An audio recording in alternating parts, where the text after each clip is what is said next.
High everybody, welcome to book done the show, যেখানে ফারুক আর আমি আমাদের পছন্দের বই নিয়ে কথা বলতে ভালোবাসি। Because we have been reading books all our lives. আমরা মোটামুটি দুজনেই 40 পার করে চেয়েছি এবং আমরা মোটামুটি জ্ঞান বুদ্ধি হওয়ার পর থেকে এই গোগ্রাসে বই গিলছি।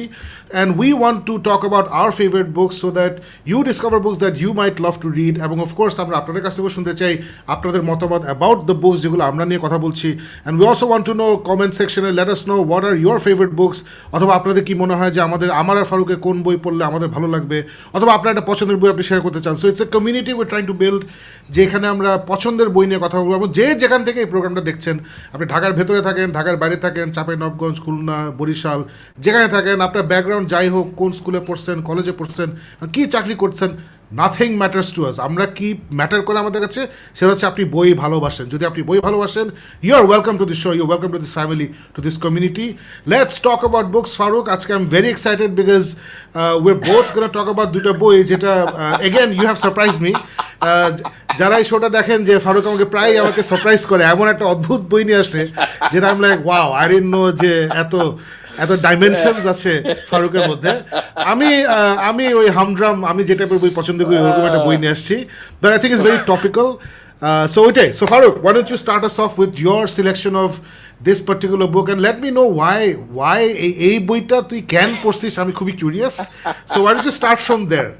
Why are you curious? Why did you read this book? Shakib, I mean, without further ado, let me just launch into যে বইটা আমি রিভিউ করবো, এটা হলো Crazy Rich Asians। আর এটা, unless you have been completely absent from the world of pop culture phenomena, you will have definitely seen যে Crazy Rich Asians বলে 2018 I think 2018 সালের মধ্যে there was this Hollywood release, and a movie-টা broke all box office records and it created huge waves. মানে তখন my wife and I were in America, আর আমরা new ইয়র্কে ওই time স্কয়ারের ওদিকে we were looking for things to do, তো movie theatre walking করলাম আর দেখলাম যে Crazy Rich Asians had just released ওই সময়।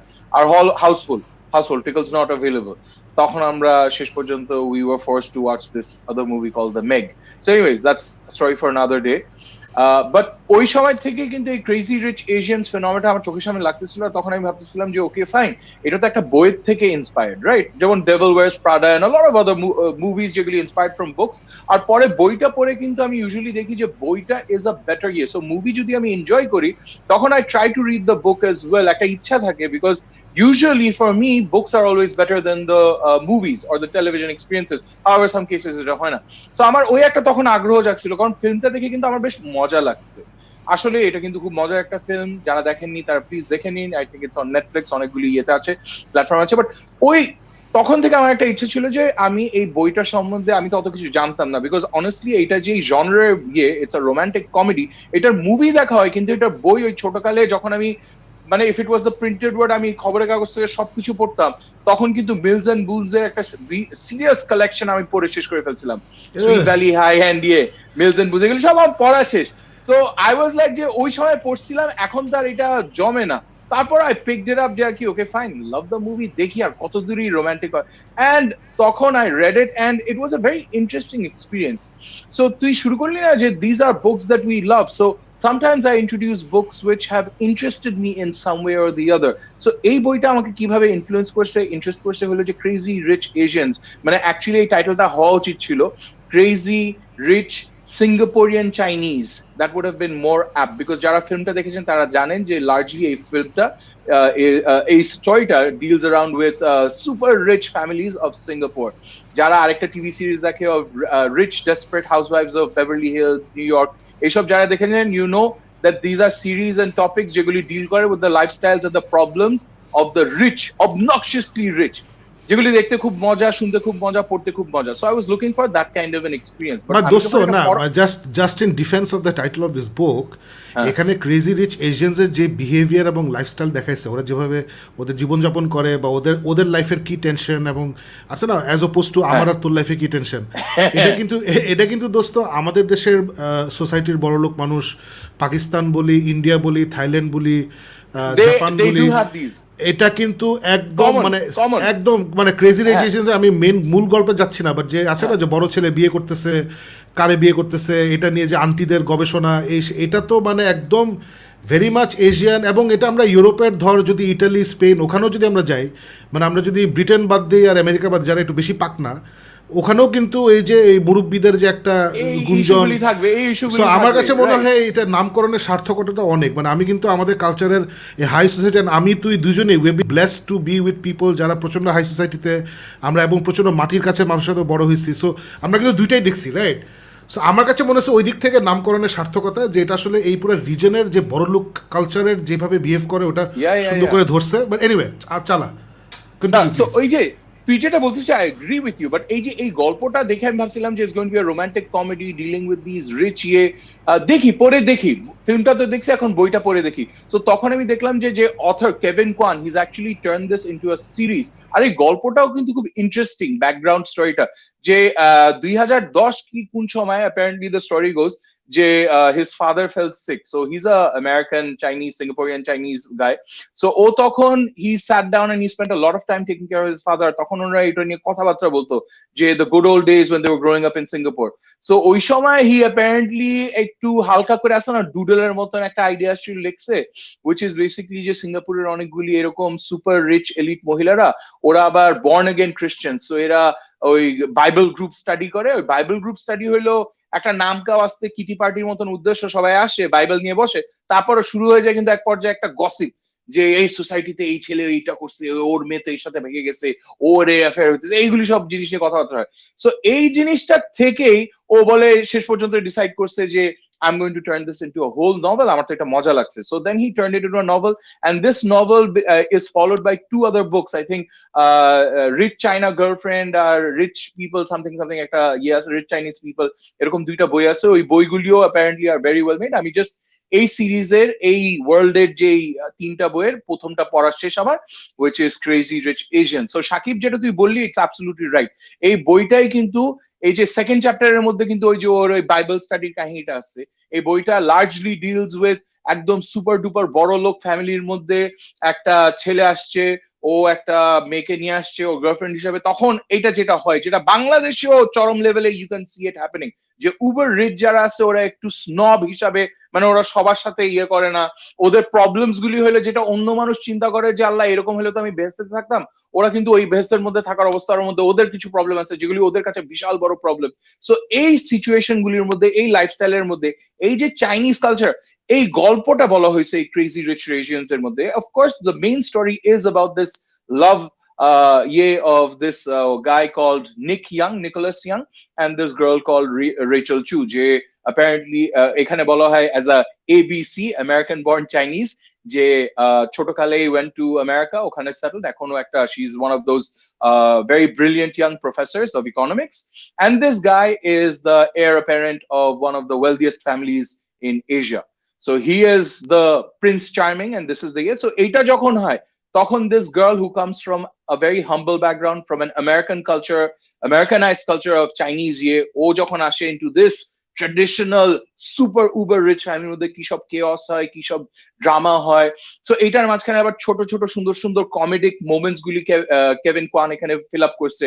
এন্ড ওয়ান ইন্টারেস্টিং থিং এই বইয়ের মধ্যে লেখার মধ্যে যেটা আমার কাছে মজা লাগছে, প্রথমের দিকে একটু বিরক্ত লাগছে, তারপর পরের দিকে মজা লাগছে। কেভিন কোয়ান যখন বইটা লিখছে, তখন চ্যাপ্টারের শেষে he's put in footnotes. আর এটা এই জন্য কারণ উনি যখন আর কি চ্যাপ্টার গুলি লিখছে, তখন উনি অনেক জায়গায় কিন্তু চাইনিজ ভাষা লিখছে। সো যারা চাইনিজ ভাষা জানে না, স্পেশালি এই বিভিন্ন যে ডায়ালেক্ট আছে, ম্যান্ডারিন, ক্যান্টোনিজ, বিভিন্ন যে লোকাল স্ল্যাং আছে, এগুলি যারা জানে না, ওই হঠাৎ যখন ইংলিশ একটা বইয়ের মধ্যে অনেকগুলি কি ভাষা লেখা আছে বোঝা যায় না, মানে কি বললো কিছু বোঝা যায় না, তখন ইট বিকামস ইরিটেটিং। সো ওই ভাষাগুলি he has not translated into English in that segment, in that paragraph, যেটা করছে ওই চ্যাপ্টারের শেষে ওই ভাষাটার এগেনস্টে একটা ফুটনোট দিয়ে এক্সপ্লেন করছে যে এটার মানে কি। And he hasn't just given a translation, ওখানে he is given a context. অনেক জায়গায় প্যারাগ্রাফ লম্বা আরেকটা 1.5 পেজের একটা এক্সপ্লেনেশন আছে ফুটনোট হিসাবে, যে এই কথাটার মানে কি, এটা লোকাল স্ল্যাং এর মধ্যে মিনিং থাকে, এই যে একটা টাইটেল, এই টাইটেলটার মানে কি, এই টাইটেলটা আসলে কোত্থেকে আসছে। So it's a very cultural and a local cultural মানে you almost feel like যে you're getting an insider look into the lifestyles of the rich and famous in Singapore, ও যেভাবে গল্পটা বলতেছে, যে ক্যারেক্টারিস্টিক বলতেছে। আর তুই অ্যাবসলিউটলি ঠিক বলছিস, মানে সাকিব যে কথাটা বললো যে এই সিচুয়েশন যেগুলি দেখেছে, এটা হইতে পারে যে এটা ক্রেজি রিচ এশিয়ানস ইন সিঙ্গাপুরের কাহিনীতে হইতেছে, কিন্তু at some level all the other আমরা কিন্তু এগুলি মোটামুটি অ্যাট সাম পয়েন্ট দেখছি যে আমাদের সমাজেও, আমাদের সোসাইটিতে, আমাদের কালচারের মধ্যেও এরকম সুপার যারা বড় লোক আছে ওদেরও কিন্তু লাইফের মধ্যে এরকম কিছু কিছু সমস্যা, এরকম কিছু কিছু সিচুয়েশন আমরা শুনছি, আইডেন্টিফাই করছি। So you kind of maybe ওই এশিয়ানের দিক থেকে you kind of see the family issues, you see যে ওই যে স্ট্রিক্ট একটা মরাল আপব্রিঙ্গিং, সমাজ কি বলবে ওই জিনিসটা থাকার জন্য যে অনেক সময় রিপ্রেস করা হয়, অনেক সময় ওদেরকে টেনে ধরা হয়, অনেক বসায় দেওয়া হয়, আর অনেক সময় ইউথ যারা ইয়াং যারা মেবি 30, 32, 40 বছর হয়ে গেছে কিন্তু তারপরও বাপ মার সামনে কিছু বলতে পারতেছে না, নিজে কিন্তু হাইলি সাকসেসফুল, নিজে কিন্তু হাইলি রিচ একটা ইন্ডিভিজুয়াল, কিন্তু ওই বাবা মার চাপের নিচে একদম চুপচাপ বসে রয়েছে। সো এইরকম একটা মজার সিচুয়েশনের পুরো গল্পটা বলা হয়েছে। আর এই যেটা বললাম যে ছোট ছোট ফুটনোট দেওয়ার কারণে, লেখার স্টাইলের কারণে you get a very interesting insight into this society, into this characters.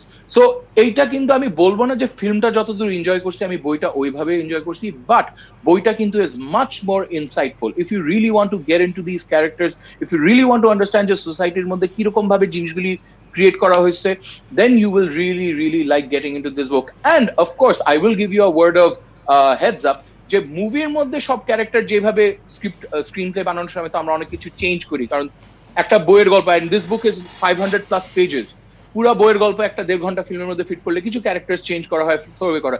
এখানে কিন্তু এটা করা হয়, বইয়ের মধ্যে অনেক ক্যারেক্টার ঢুকানো হয়েছে, ক্যারেক্টার গুলি যেভাবে ফিল্মে আসে ওইটা কিন্তু সাবস্ট্যান্সিয়ালি কিছু জায়গায় চেঞ্জ করা হয়েছে। এখানে যেমন Nicholas Young in the film, ওর বাপের কোনো রোলই নাই, নাম শোনা হয় শুধু, এখানে ওর বাপ আছে, বাপের একটা ক্যারেক্টার ডেভেলপ করেছে। সো এইগুলি ছোট ছোট জিনিস আর ইন্টারেস্টিং, অ্যান্ড এই বইটা is almost like a travel journey into Singapore. বুঝছিস সাকিব, মনে আছে তুই আর আমি যখন সিঙ্গাপুরে গেছিলাম, ফুড কোর্টে খাবারটা উফ কি মজার। সো এখানে ওইসব লিটল সিচুয়েশন আছে যেখানে ওরা খাবার নিয়ে ইয়ে করে, আর্গিউ করে, ওরা খাবার ডিসক্রাইব করে, ফুড কোর্ট গুলি নিয়ে চিল্লাচিল্লি হয়। সো ওইগুলি দেখে I really loved it. You get this beautiful loving treatment of what Singapore is to a Singaporean সিঙ্গাপুরে মনে আছে পারসন। আমি তুই যে স্টিং রে খাবো, তারপরে গিয়ে আমরা ওই বেটা বসে কয়টা বলছে একটা দিলেই হবে, একটা নিছিলাম আমি একটু, তারপরে দি এন্ড হচ্ছে আমরা এক একজন 4টা খাইছিলাম অশান্তি।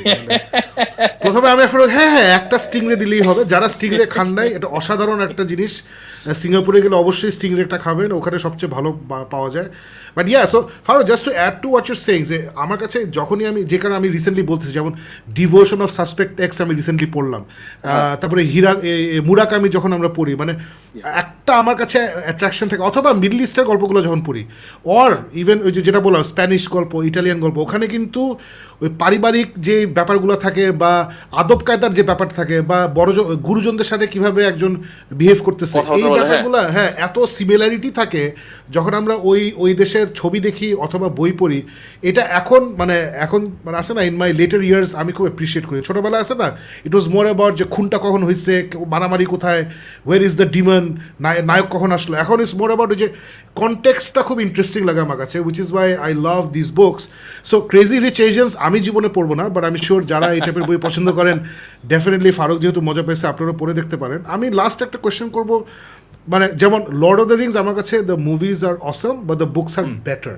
সো ওইভাবে তুই কি বলবি, মানে মুভি আর বই ধর, মানে how do they stack up against one another, ছবি এবং বইটা যদি আমরা আমি এটা খুব ডিফারেন্টলি এক্সপেরিয়েন্স করছি সাকিব। আমি যখন বইটা পড়ছি তখন বইটা আমার কাছে মনে হয়েছে is a more insightful narrative of characters গুলি কি হইতেছে, ব্যাকগ্রাউন্ড কালচারে কি হইতেছে, it's a richer look at what happens in Singapore. But এন্টারটেইনমেন্টের দিক থেকে ডায়ালগের দিক থেকে, যেভাবে ইন্টারাকশনের দিক থেকে, ছোট্ট nice sweet, and honestly speaking you know this romantic comedies might be great on the screen, but বই পড়তে গেলে তখন কিন্তু ওইটা একটু ডিফিকাল্ট হয়, 500 পেজের একটা রোমান্টিক কমেডি পড়তে, right, which is why I've read Daniel Steele before, but এখন ওইটা আর জমে না। সো এই জিনিসগুলি মানে maybe for those reasons I would say personally this is one of those few cases যেখানে আমার কাছে I enjoyed the movie more, but the experience of this narrative of Singaporean culture and these characters and the background stories is much richer in the book, much more richer, much more defined. So if you really are into romantic comedies, you really want to get into this character, the book would be the way for you to go. Great. Great, তাহলে interesting. Faruk আবার আমাকে surprise করলো, crazy Rich Asians Faruk পড়বে, আমরা কল্পনাই করি নাই। But এখন আমরা দ্য আনইউজুয়াল থেকে দ্য খুবই ইউজুয়ালে চলে আসি, যে আমি তো কমিক বই নিয়ে লাফালাফি করি, fantasy scifi. So I want talk about this comic book, যেটা এখন খুবই টপিক্যাল। যারা নেটফ্লিক্স আছে বাসায় তারা জানেন যে ইনভিনসিবল কার্টুন অ্যানিমেশন শো শুরু হয়েছে, অ্যানিমে স্টাইল অ্যাকচুয়ালি না, ডিসি অ্যানিমেশন স্টাইল, যেটা ওই স্টাইলে করা হয়েছে ইনভিনসিবল অ্যানিমেশন। এবং ফারুকও বোধহয় দেখছিস পুরাটা, নাকি যতগুলো বের হয়েছে দেখছিস, and everybody is really enjoying it. So I thought এই চান্সে আমি যদি ইয়েটা নিয়ে কথা বলি, কমিকটা নিয়ে কথা বলি, তাহলে হেভি জোশ হবে। একটা সেকেন্ড, আমি জাস্ট এই ছবিটা নিয়ে আসি। সো এটা এটা এটা হচ্ছে প্রেমাইসটা হচ্ছে, ইম্যাজিন সুপারম্যান, আমরা যে ক্যারেক্টারটা সুপারম্যান ক্লার্ক কেন্ট, ইম্যাজিন যদি সুপারম্যানের স্টোরির একটা বিগিনিং, মিডল এবং এন্ড থাকতো, যেটা হচ্ছে these are very popular characters এবং এটার উপরে বিশাল একটা ইন্ডাস্ট্রি আছে। সো এই ক্যারেক্টারগুলো সারাক্ষণ গল্প চলতেইছে, চলতেইছে। সো কোনো বিগিনিং, মিডল, এন্ড নাই, উইচ ইজ ওয়াই আসলে একটা me as a comic fan, আমি ছোটোবেলা থেকে 15 বছর খুব পাগলের মতো কমিক পড়ছি, তারপর থেকে আমি সিলেক্টিভ হয়ে গেছি যে আচ্ছা এটা ভালো রাইটার লিখছে আমি এটা পড়বো, আচ্ছা এটা ভালো আর্টিস্ট আছে আমি এটা পড়বো। বাট রেগুলার সিরিজ পড়া হয় না, কারণ আমি জানি যে ক্যারেক্টার আসলে খুব একটা ডেভেলপ হচ্ছে না, right? Because you have to keep the status quo. So unlike that, Invincible is the story of এই যে ইয়াং পিচ্চি ছেলেটা, ইটস হিম, ওর কোড নেম হচ্ছে ইনভিনসিবল, ওর উপরে যে উঠছে এটা হচ্ছে ওর বাবা, ওর নাম হচ্ছে অমনিম্যান। সো অমনিম্যান এবং ইনভিনসিবল, এই হচ্ছে অমনিম্যান আসছে জাস্ট লাইক সুপারম্যান, আরেকটা গ্রহ থেকে আসছে, এসে এই পৃথিবীতে একটা মেয়ের সাথে তার প্রেম হয় আমেরিকাতে, তার সাথে সে ঘর সংসার শুরু করে এবং তাদের বাচ্চা হচ্ছে এই পিচ্চি নিচে যে ছেলেটা উঠতেছে, ওর নাম হচ্ছে মার্ক গ্রেসন এবং তার কোড নেম হচ্ছে ইনভিনসিবল, হিরো নেম হচ্ছে ইনভিনসিবল, ওইটা হচ্ছে ওদের বাচ্চা। এবং ওই লোকটা যে পৃথিবী যে ভিন গ্রহ থেকে আসছে, ওখানে বেসিক্যালি পিউবার্টি যখন হিট করে বা 16, 17, 18 বছর যখন হয়, তখন you get your super powers, এবং খুব বেসিক সুপার পাওয়ার্স, মানে আছে না সুপার স্ট্রেংথ, সুপার স্পিড, মারামারি, ফাস্ট হিল করতে পারে, খুব একটা অরিজিনাল কোনো কিছু এখানে নাই, যেটা খুব interesting. Because by the time Robert Kirkman, এটা রবার্ট কার্কম্যান লিখেছে, কোরি ওয়াকার এঁকেছেন এবং দুজন মিলে ডেভেলপ করেছে। By the time they created this character, it was 2003 না 2005 ওই সময়। তো তখন কিন্তু মোটামুটি দোস্ত সুপার হিরো রেভলিউশন হয়ে গেছে, মানে মানে সূর্যের নিচে যত প্রকার সুপার পাওয়ার থাকতে পারে সবই আমরা দেখে ফেলছি, রাইট? সো এখনকার দিনে কিন্তু মানে 2000 সালের পর থেকে আসলে যে সুপার পাওয়ারের উপরে বেস করে আসলে হিরো পপুলার হয় না, ইটস অ্যাবাউট ক্যারেক্টারটা তুই কত ইন্টারেস্টিংলি, কীরকম ইন্টারেস্টিং কনটেক্সটে প্রেজেন্ট করতেছিস। সো এখানে রবার্ট কার্কম্যান ওটাই করছে যে this is absolutely metaphor for Superman, যদি if a story had a beginning, middle and end, এবং দিস স্টোরি ডাজ। এটা হচ্ছে 140টা issue, if I am not mistaken, I might be off by 1-2টা issue, total 140টা single issue বের হয়েছিল। এখন এগুলো জোশ কালেকশনে পাওয়া যায়। আমি অলরেডি একটা হিউজ কালেকশন কিনে ফেলছি আমার কমিক্সোলজি দিয়ে, after the animation came out. So এই স্টোরিটা যেটা বললাম, স্টার্টস অফ উইথ এই মার্ক গ্রেসন, সে 18 বছর বয়স হয় তার, হি ডিসকভার্স ইজ সুপার পাওয়ার্স। তখন আছে না, সে বাবার কাছ থেকে একটু ট্রেনিং নেয়, তারপরে এই ওয়ার্ল্ডে জাস্টিস লিগের মতো একটা গ্রুপ আছে, গ্লোবাল গার্জিয়ান্স না কি জানি নাম, ওদের সাথে ওর তারপরে আবার টিন টাইটান্স অথবা এক্সপেন টাইপের একটা গ্রুপ আছে, টিন হিরোজ ওদের নাম না কি জানি, ওদের সাথে সে অ্যাডভেঞ্চার্সে যায়। সো ও আসে না, ও আবার কলেজে ঢুকে, কলেজে ওর রোম্যান্স হয় একটা মেয়ের সাথে, এদিকে আবার সে যে টিন হিরোজের সাথে ঘোরাঘুরি, ওখানে একটা মেয়ের সাথে রোম্যান্স হয়।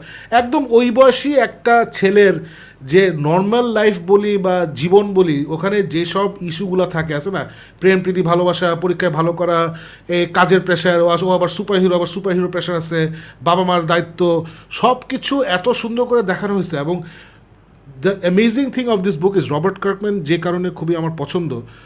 যারা ওয়াকিং ডেড টিভি শো দেখেছেন তারা হয়তো এই নামটা হয়তো জানেন, ওটাও রবার্ট কার্কম্যানের কমিক থেকে নেওয়া।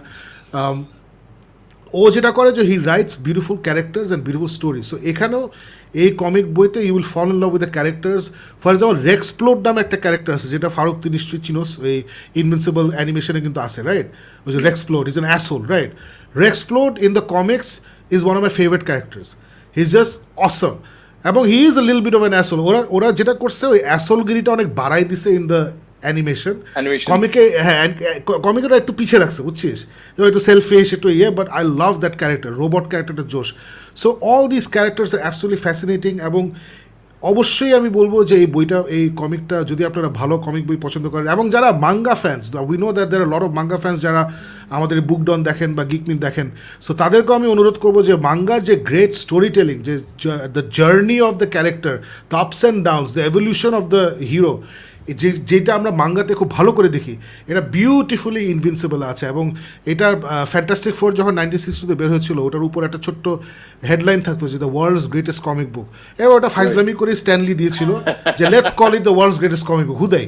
সো ইনভিনসিবলে যখন বের হয়, রবার্ট কার্কম্যান উপরে ছোট করে the world's greatest comic book ওটা লিখতো আর কি। So for me he is absolutely correct. This is for me one of the best comic books ever created, simply because it's amazing storytelling, amazing character developments, চরম sci fi elements আছে, extremely surprising. যারা অ্যানিমেশনগুলো দেখছেন, again animation থেকে comic বুকটা আমার personally it's better, because comic বুকে you have room to breathe. ওরা অ্যানিমেশন অনেক কিছু অলরেডি করে ফেলছে যেটা কমিক অনেক পরে হয়। সো যেটা ফারুক একটু আগে বলছিলি না যে বইতে obviously you get more detail, you get room to breathe. এখানেও সেম, কমিক বইতে you get a lot of details, আস্তে আস্তে ওর ক্যারেক্টার ডেভেলপমেন্ট হয়, আছে না? সো অ্যানিমেশনে ওটা ওরা একটু হারি আপ করে ফেলছে, which we understand. When you change mediums you have to adapt. But comic বইতে it's just absolutely amazing comic book. It's one of my all time favourites.